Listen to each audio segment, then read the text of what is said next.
No need to think right now. There's nothing to add to this moment by thinking about it. So all that thinking would do is obscure your awareness of the present moment, which means obscure your awareness. If you have problems waiting for you, you can think about them when we finish.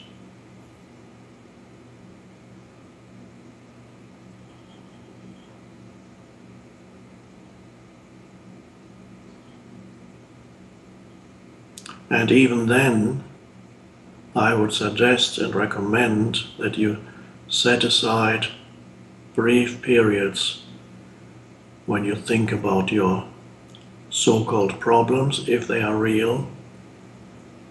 In other words, a real problem is a situation that you need to deal with,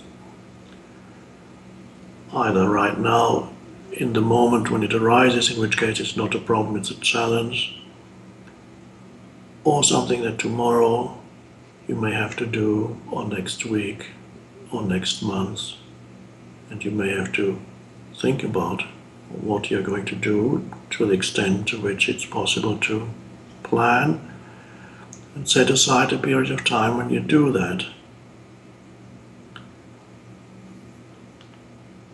And then, when that's done, come back into present moment awareness.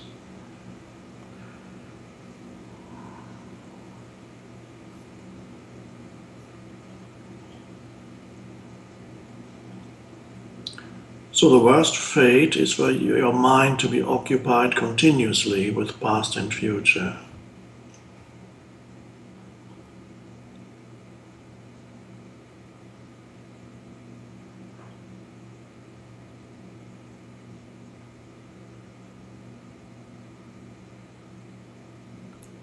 And as you know, past and future exist in the mind. Remove the mind, thought, there's no past or future. Past or future exists for you as thought.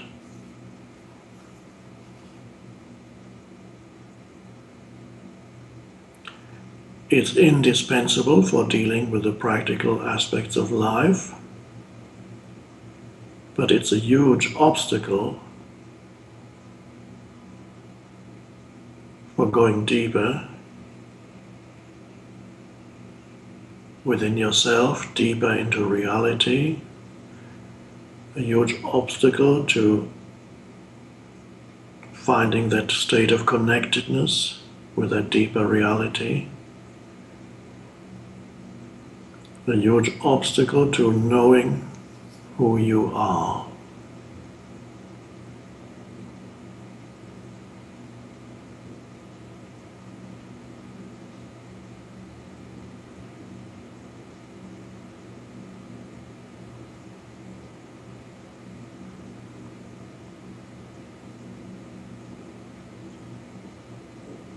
So right now, all you need to do, and there's no doing, we just use a word, all you need to do is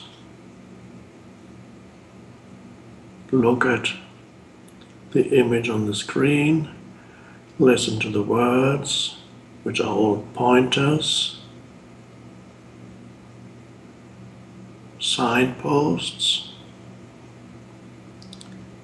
And as you look at the image on the screen and listen to the words, be aware also of yourself as the still space.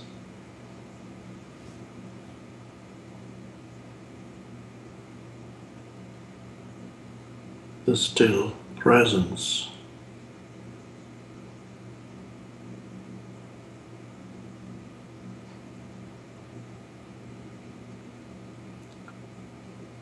without which you would not be able to look at the image on the screen or listen to the words. It's only because there is that light of presence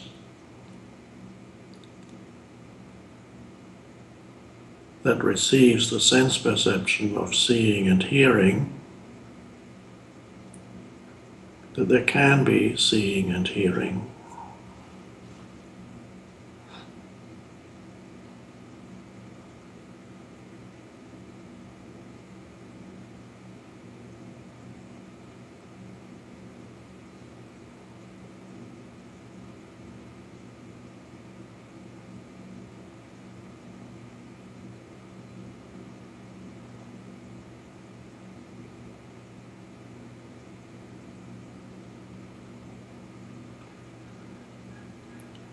The moment you start thinking about past and future, the moment you start thinking,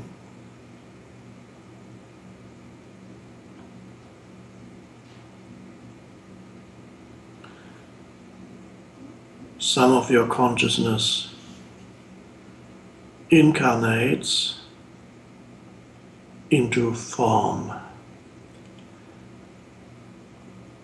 The incarnation. I believe carnation comes from flesh, carnal.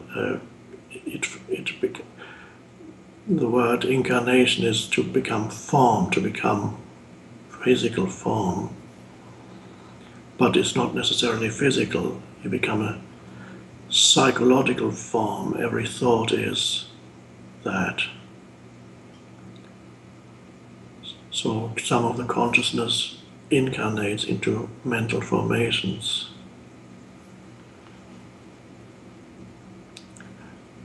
And that's okay. There's nothing wrong with that. It's a good thing that you're able to think. It's not a good thing to lose yourself in the thinking. Why is it not a good thing? Because it makes your life miserable.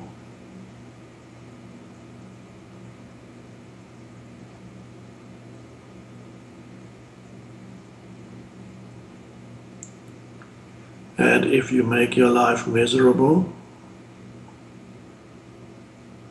you make other people's lives miserable without even knowing what you're doing. That's the essence of unconsciousness.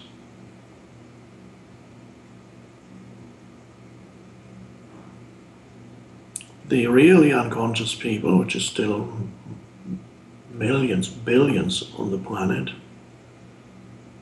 they don't know that they are making their lives miserable and other people's lives miserable.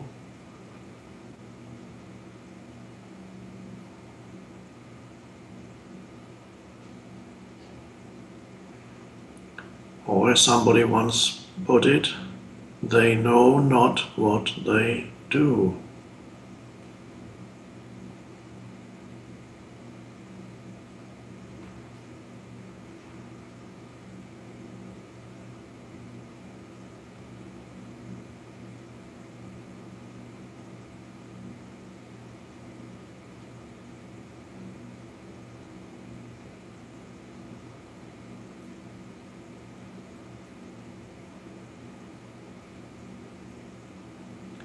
And here you can learn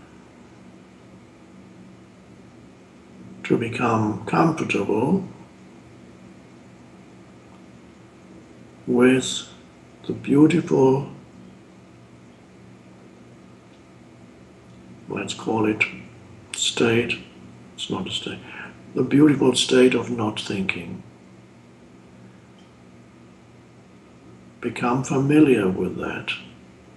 Experience how lovely it is not having to think.